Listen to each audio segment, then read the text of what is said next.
Okay, I've got a size 12 jig hook with an offset bead. We need a piece of lead wire, and you can use an easy hackle plier for this. We just put it on the hook. There we go. Up. You can add as much weight as you want, but this is a heavy pattern. That'll do me that. I'll just break that off, and I can remove the easy hackle plier. Turn the vise this way so the offset bead is correct, and then what we want is just to pull that little bit of lead wire down, push it in, and then I've got sheer 40-0 olive. A very simple pattern. We just attach our thread at the back to make a stopper to keep the lead wire in position, and it gives you a nice transitional point for the dubbing. Just remove that.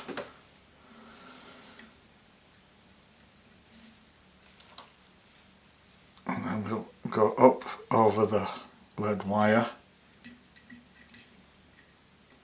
Put that bead in correct position when we start doing our dubbing. So we just go over that a little bit, spin our tying thread anti-clockwise to flatten it.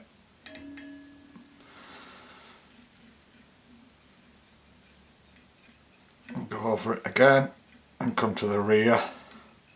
And we want to go wee ways back here, like so. Then we want about a 10-12 centimetre dubbing loop. Just attach that there, and then we go forward again, and I'll just hang that tying thread out the way. So I attach a dubbing spinner,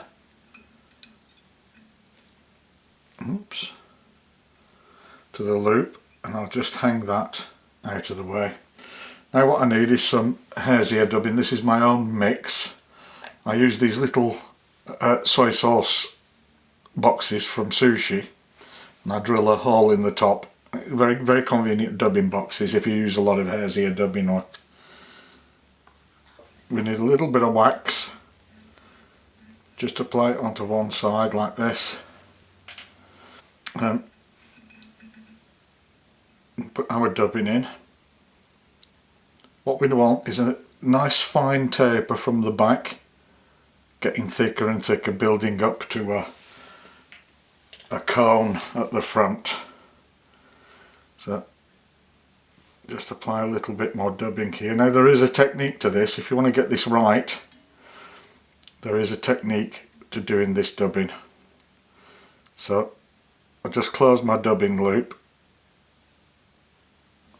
and I'll start at the top before I spin the dubbing loop.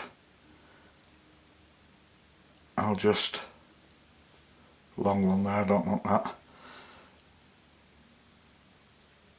Just twist it on ever so slightly, just so you get the correct diameter that starts thin at the top and gets thicker at the bottom.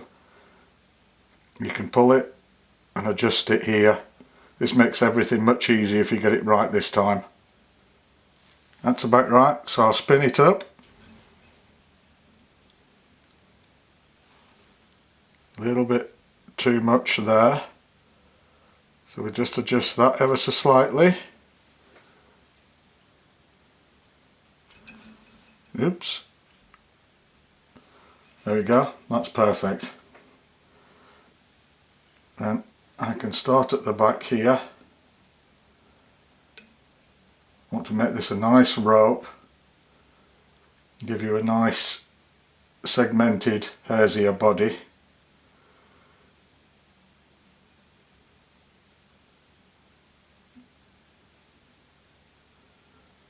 Getting thicker as we go up towards the offset bead. And we get to there. That's looking perfect. Don't know if you can see that kind of segmenting there. So I'll just get my tying thread again off the bobbin cradle, and we'll just secure the dubbing loop and remove that. Then what we need is ever so slightly a little bit more dubbing.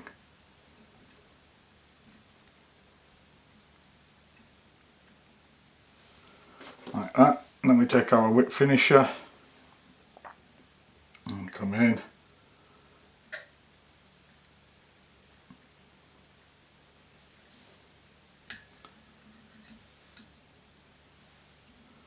I'll put one more in there.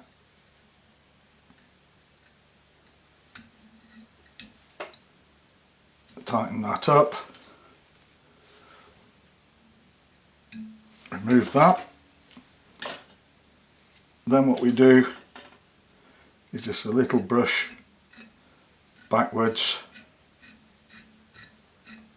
Originally, I believe this was supposed to be a crane fly, a aquatic crane fly larva, but it's used an awful lot, especially in the United States. Now, to varnish it, of course, you're going to get varnish on all the hairs here if you go in here, but what we do with a bead's head is we take a clump of varnish like that, just a drop, and we put it right on the eye, and you'll see it disappear into the bead. And then one more, you see it disappear into the bead again. This will go in under the bead, and when it stops disappearing like that, we can take a hackle bit and just go through the eye, and that will give you an absolutely perfect finish. And that's Walt's worm. Great jig pattern. If you enjoy the videos, please like, share, subscribe, and thanks for watching.